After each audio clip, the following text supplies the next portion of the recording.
Good evening, everybody, and welcome to this episode of the MMA Corner Post-Fight Wrap-Up. Tonight's episode is brought to you by BattleBomb, the only pain reliever with the knockout power. BattleBomb.com. Check them out. Tonight's episode is powered by Soul. Power, clarity, comfort. Soul Electronics. Get you some.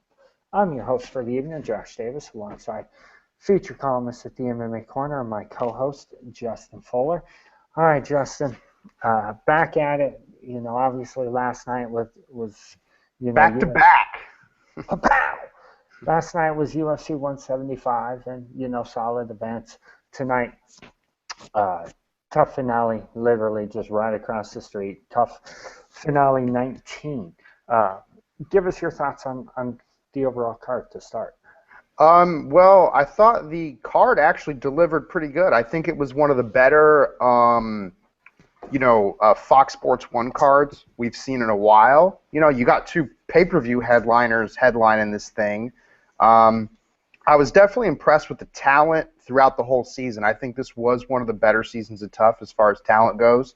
And I hope that they give a couple of these guys that came up short tonight and some guys that came up short in the semifinals a crack in the UFC, because I definitely like to see them again. But we had 4 finishes out of the 5 main card fights, and the flyweight fight that went to split decision was exciting and back and forth the whole time. So you cannot complain about that at all. There's no way to know how it's going to deliver, but when it comes home like this, I mean, you can't ask for better. No, you cannot. And overall, there were 7 finishes out of the 11 fights. So you certainly got to like that. And then there were 2 split decisions on the card. So overall, there were some exciting fights. But I certainly thought that the Ultimate Fighter guys came in and delivered. If you were paying attention, you caught Dana saying after the first fight, where was that, throughout the entire season? And he's right. The season was very lackluster. These guys, as far as I'm concerned, they did not deliver from a fan perspective. The fights, a lot of them sucked, if we're just being honest. So Yeah. I thought tonight they came in, they delivered, they got some exciting finishes, and you win some, you lose some, and sometimes.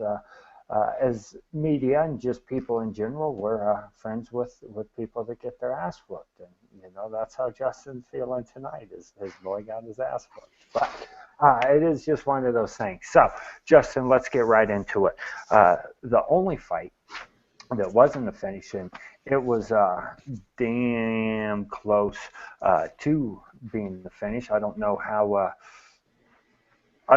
Ortiz didn't tap to the armbar in the first round, because that was deep. I mean, he was flopping around. That was slick. So this was an excellent fight. Justin, break it down for us. Yeah, this was definitely a good back and forth. I thought, Scoggins did enough for the win. I thought he won the fight, but, Ortiz was tough as nails. He held in there. He didn't look like he didn't react like someone who thought they were in trouble, even though from our perspective it looked like he was. He kept his composure. He executed his game plan. I'm not sure how much, how big of a win this is for him. I mean, it was kind of try to hype that way about getting him closer to a title shot, but at the same time, Mighty Mouse has pretty much cleared out the top half of that division. So, he's definitely going to be on that short list here pretty soon, unless we end up seeing another, because Mighty Mouse doesn't want to keep doing rematches all day long. He wants to fight fresh guys, new guys. I don't see Ortiz giving him much of a problem, but obviously every win gets you a little closer. But I don't think this was as big of a win as they kind of tried to hype it out to be. But, Justin definitely did work in there, and I want to see him fight again.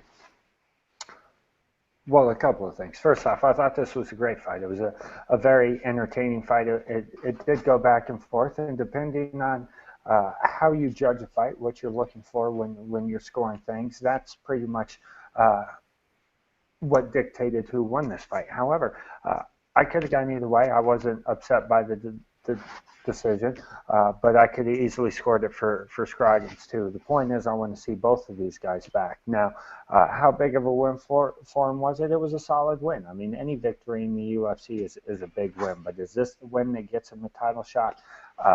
not if I'm Joe Silva. Well, actually, not if I'm Sean Shelby for this weight class. It's not going to happen.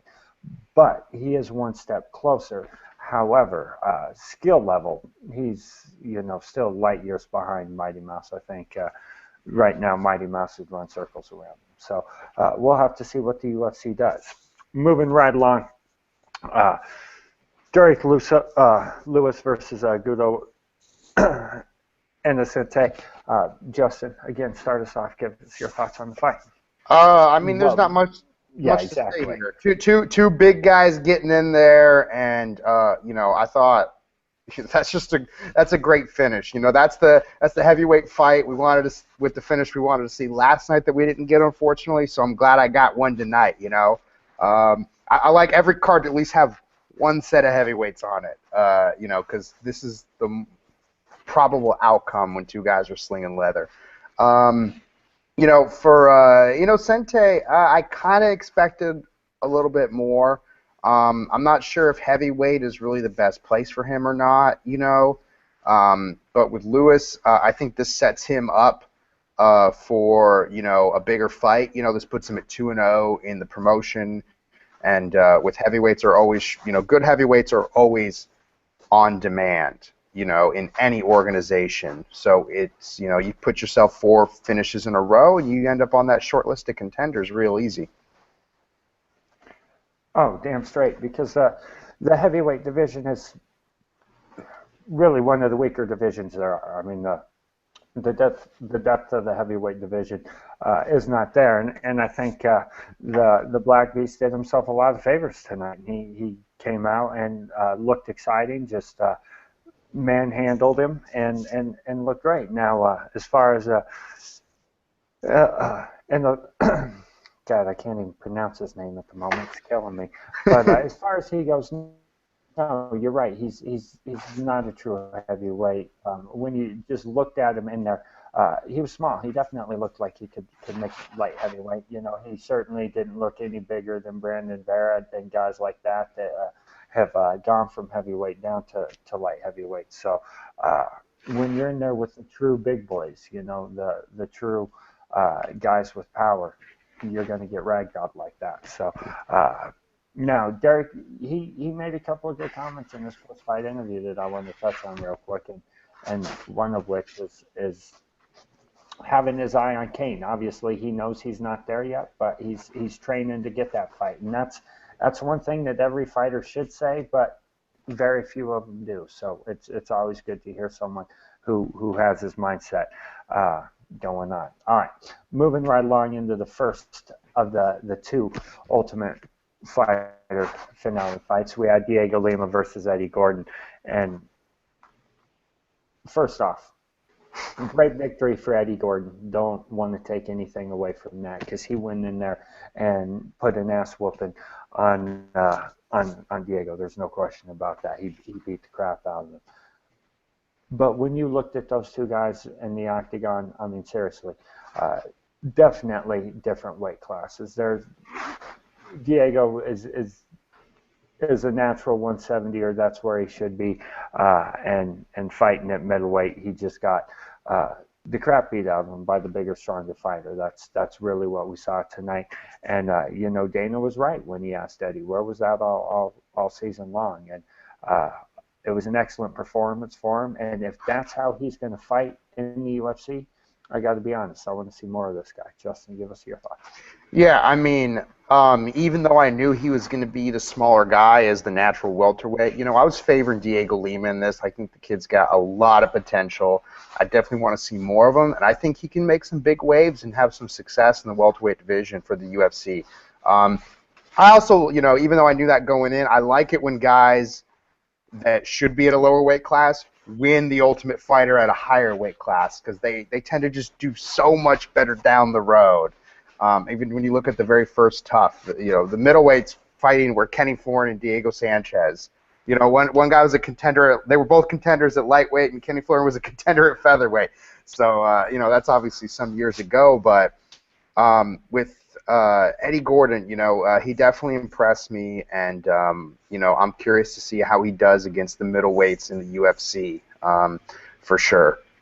And I definitely also agree. Like, yeah, where was that all season? And while this wasn't the most exciting season, I think it will be one of the seasons that produces some of the best talent we've seen in a while. And for some reason, those two things seem to, counterbalance sometimes. Think of the most exciting season, anything that was after, 6, and you can't try and name more than 2 guys that came out of it. So that's it. I mean, but that just shows the evolution of the sport. Some people think that Tough is kind of scraping the bottom of the barrel. I think, the bar has been raised and that the guys going into it know what to expect. They also know that while, they want to put on a good season, they're going to do what they have to do to make it to the finale so they can get in the UFC. And it's still the most effective way to get into the UFC, of course.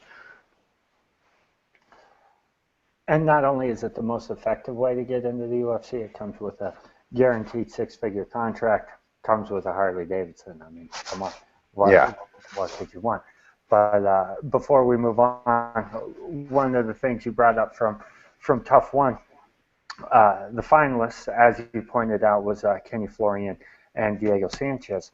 Also on that same season was Mike Swick, who competed at light heavyweight and actually lost to Stephan Bonner in the semifinals. Now, again, Mike Swick going on had great success at 185 and then good success at 170 as well. So I agree with you. I like to see the smaller guys go in there and win the show at a weight class. It's that pride fan in me. Like, I like to see some of that warrior spirit over the sportsman in them show, Well, and we'll get to this gentleman here in a few minutes, but BJ Penn said way back in the day when the UFC used to have their little show on Spike. He was being interviewed by Joe Rogan, and one of the things UFC or what BJ Penn said was, well, what are you going to do if someone like Tim Sylvia wants to fight you in a back alley? You're going to tell him that he's not in your weight class, so you can fight him? No, you're going to get down and scrap. And BJ's like, or at least I am, and that's, that's you got to love that mindset. So I do love when the smaller guys go in there and lay their stamp down. All right, moving on. I'll let you start this one off. We have Corey Anderson and Matt Van Buren. Give us your thoughts on the fight. So, no secret, I was favoring Matt Van Buren, pretty open about that. He's a guy who's from Hampton Roads, which is where I've called home the last 8 years. I used to train at the same gym with the guy. He's a friend of the site. He's always been a friend of any site I've written for. And I was obviously favoring him. I think what happened here was, they were focused so much on the wrestling that they probably disregarded Corey's hands. And Corey just kept the pressure on him and never really let Matt find his range. And, was just kind of able to just keep coming at him, and Matt was on the defense the whole time until eventually he got in a bad position. And I don't think he was out. I mean, he definitely wasn't getting hurt from that position, but he was hurt going into that position, and it probably wouldn't have changed the outcome, but I would have liked to see that go on for another second or two. Sometimes Yamasaki is one of the best in there, and sometimes it's hard to tell. But I know Yamasaki trains. I know guys that train with Yamasaki, so, I can't really say the guy doesn't know what he's doing, but I definitely would have liked to see this go another second or two, personal feelings aside.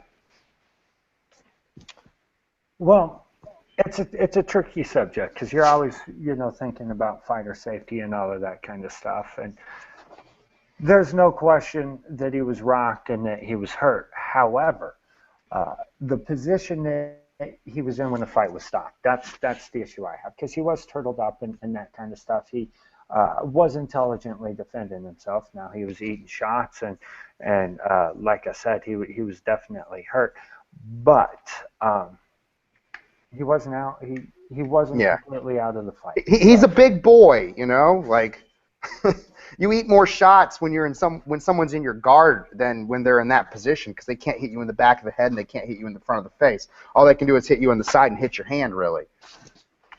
And, if all those back of the head shots that Diego Lima took were cool, then, let Van Those Buren those seriously, those Donkey Kong style, King Hippo, ba-boom, ba-boom to the back of the head. I mean, those are what make you forget parts of your childhood. The uh, punishment that Van Buren was taking, that's just going to hurt his face for a little bit.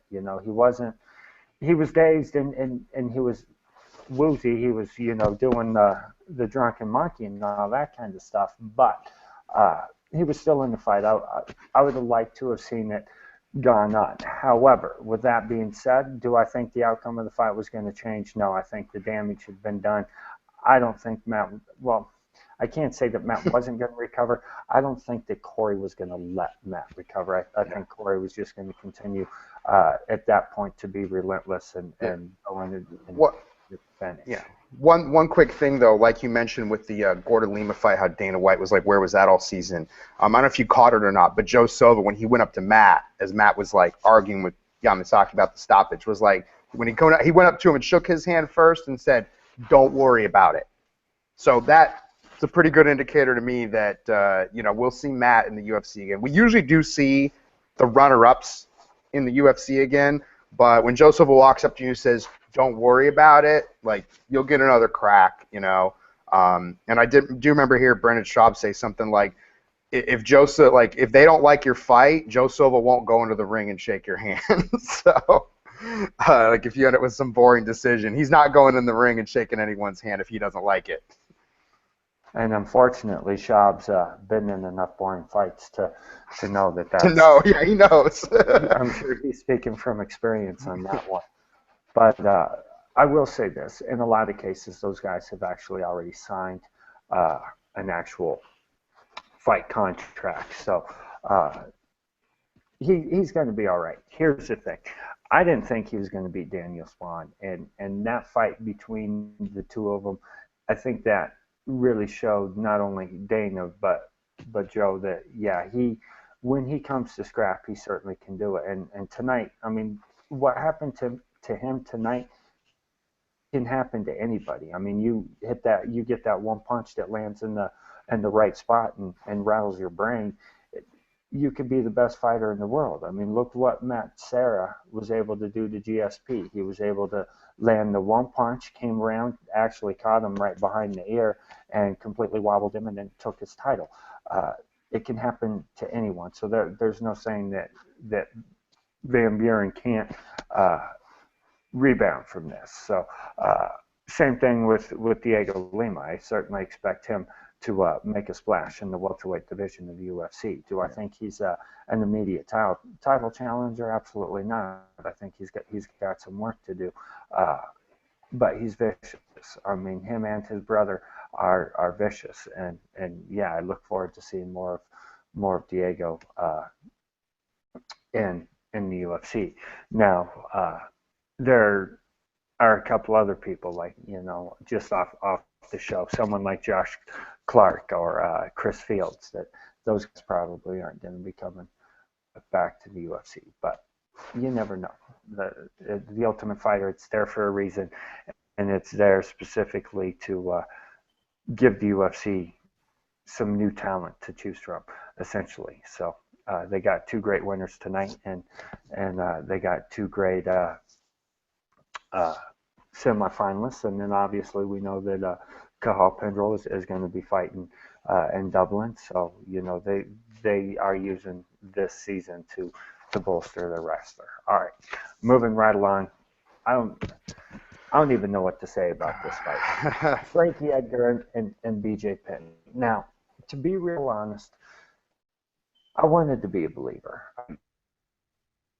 Really did. Deep down in my heart, I love BJ Penn. He's been a gamer for so long, and I wanted to believe that he was going to be able to come back and make some kind of difference. But I also know that he was old, and tonight he really showed it. He looked his age, and Frankie Edgar was able to do whatever he wanted to.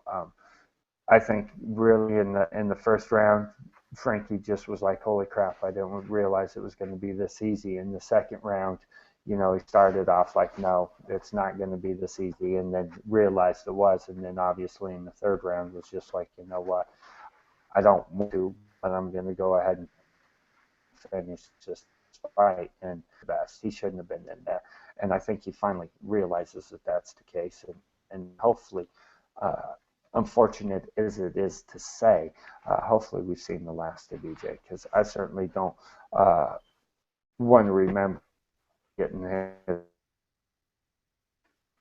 his ass whooped the way he did against Nick Diaz, against Frankie tonight. I want to, remember him for the greatness that he was. Uh, the first two-time,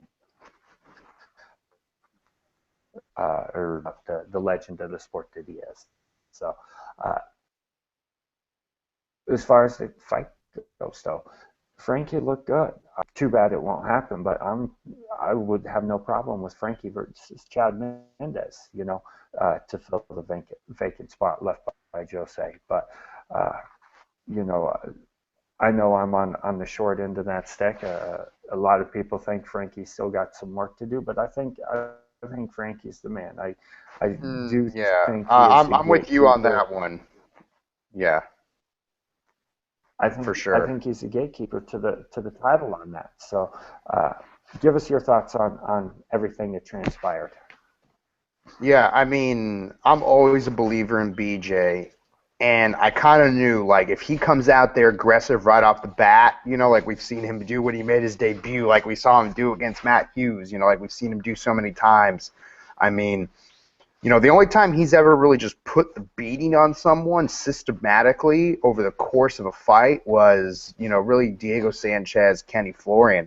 Everyone else, he just kind, and then I guess Sean Shirk a little bit, but it was like everyone else, it was like a quick, his big wins were just these quick, dominant finishes. But then when it gets dragged out and when the other guy dictates the pace, this is what we see happen. And even though I was a believer, as that first round wrapped up, I kind of was like, this is how it's going to go. I do think BJ, I mean, he definitely looked his age, but he didn't look old. I mean, he was a step behind, but he was in shape. His head looked enormous on that tiny body. Um, and, I think Frankie really looked good, honestly. I think it was a combination of BJ not being at his best, but still being in shape, and Frankie just coming out there and ready to do work. And, if he's not like a legit contender, he is without a doubt the gatekeeper. And I definitely want to see Frankie more active in that division and putting guys to the test because he's ranked number 3 right now. And, I mean, the only reason he's not higher is just because he hasn't been very active in the division. But if he's healthy coming out of this fight, I mean, I would love to see him and Chad Mendes to fill that vacant spot. Like I said, this is a guy that can headline pay-per-views. He hasn't had the best numbers, but your numbers are always better after a win than a loss, and especially after a big win like that. So I think there's a lot of guys that don't want to fight Frankie. I'm not saying they're afraid to fight him, but I think they know it's a big risk. And, I mean, what's the guy? I mean, he did have 3 straight losses, but those were all title fights. Those were close fights. So you can't really discount him there. I think with BJ, what really hurt him the most was he should not have taken that Rory fight, after that Diaz loss. He definitely should have gone back down to lightweight then or gone to featherweight then. And, even if he didn't fight Frankie, the question is, I mean, who else is he really going to fight when you're BJ Penn? If you're not fighting for a title or you're not fighting a title eliminator, you really should only be fighting other guys that, are close to your status. Just because, what's he going to go in there, just go in there and duke it out with Nick Lentz or something in the division? Like this, Ricardo no Lamas. disrespect to Lentz, but it's like you're BJ fucking Penn, like you should be fighting big name guys, putting on big name fights for the fans, not helping another guy raise his profile or be the gatekeeper for someone else. So for no other reason, he should retire in the fact that there is no one left for him to fight. There's no one. There's no one left for that person to fight that either would not do the same thing Frankie did to him or that he hasn't already fought. So, it's a good time to hang him up. You can't undo what was done, but at the same time, well, I don't think you should have taken that Roy fight. It just shows the guys, it doesn't matter if he's a step behind, if he's a few years older, he still has the balls. He's got that warrior spirit like no other, and it's a sad day, when we won't get to see him do that again, because guys like that were always rare to begin with and are going to be more fewer and far between without him there. So hopefully someone's ready to pick up the torch. And that might be Frankie. I mean, him getting a finish like that's always good. So, he's gotten criticized for that in the past, but I think he's always underrated. And, I definitely came around as a Frankie fan, during those Benson Henderson fights. I was always a bit of a critic for his, but at that same time, I was always a huge BJ Penn fan. So.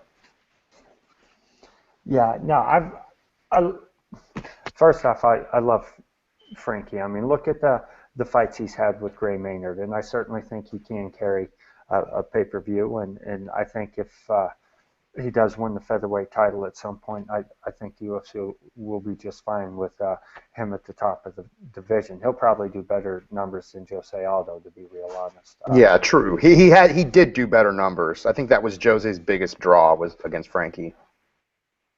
And so, and then if you look at the two title fights against Benson Henderson, I actually scored Frankie winning both of those fights, and one of them was here in Denver. I sat cage side for that one, covering it for the corner.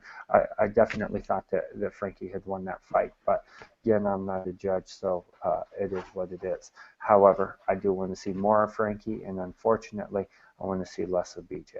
I love the guy, but there's nothing else for him to do. There's nothing else for him to prove. There's nobody else for him to fight. So I think it's time for him to call it a day. All right, real quickly, final thoughts. Like I said at the top of the show, I mean, best cable card we've gotten in a while. But at the same time, going into it, really wasn't any way to know, but it was definitely worth tuning in. Whether or not you caught the season, it was worth watching. Those were some good, tough finale fights. The main event was enough reason to watch this to begin with. And the rest of the card turned out to be real well-rounded. So, definitely only real big fights as far as divisions go was, Frankie staying in the win column and Dustin Ortiz working his way up the flyweight ladder.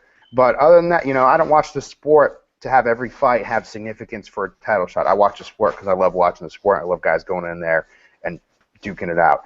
And then this card definitely delivered on that end, and it was a good follow-up to last night's pay-per-view, which if you haven't had a chance to see it, go do what you got to do, buy it, rent it, ask a friend who's got it, catch those fights from last night, and then, watch these afterwards. You don't need to watch these ones beforehand. Well, and real quick, I know times are tough and things are expensive. And some people can't afford $54 for a pay-per-view, and you're thinking, damn, I wish there was some place where I could just see the highlights. That's all I care about. I just want to see the highlights. Well, guess what, folks? We got you covered. Go to the MMAcorner.com. All of the full highlights from every fight last night is up on the site. You can go check them out.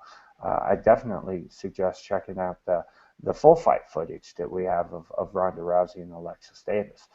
If you haven't seen that, go check it out. The MMAcorner.com. As far as tonight goes, 7 finishes out of 11 fights, then 2 more split decisions to go with it. I mean, you can't get any better than that. So I thought it was an excellent night of fights. I think Robert Drysdale making his debut, big waves there. Exactly. I really think Derek Lewis scored a lot of points tonight with his great dominating performance. So he's someone to keep an eye on. And then the Ultimate Fighter winners, you got Eddie Gordon and Corey Anderson, definitely. If they continue to fight like they did tonight, and the UFC sugarcoats them like they've done other Ultimate Fighter winners, they could be something in the future. So definitely check it out. All right, guys, there is a lot of MMA coming up in the future. So definitely make sure that you're checking the MMA Corner out for all of your MMA needs. We have you covered. The next UFC event is Wednesday, July 16th. Again, that's Wednesday, July 16th. So we will be here Monday, July 13th to give you all of our thoughts, breakdowns, predictions for that event. So until then, keep living the MMA Corner lifestyle. go to the MMAcorner.com, your home for all things MMA. And I don't know what else to tell you. Enjoy yourselves. Peace.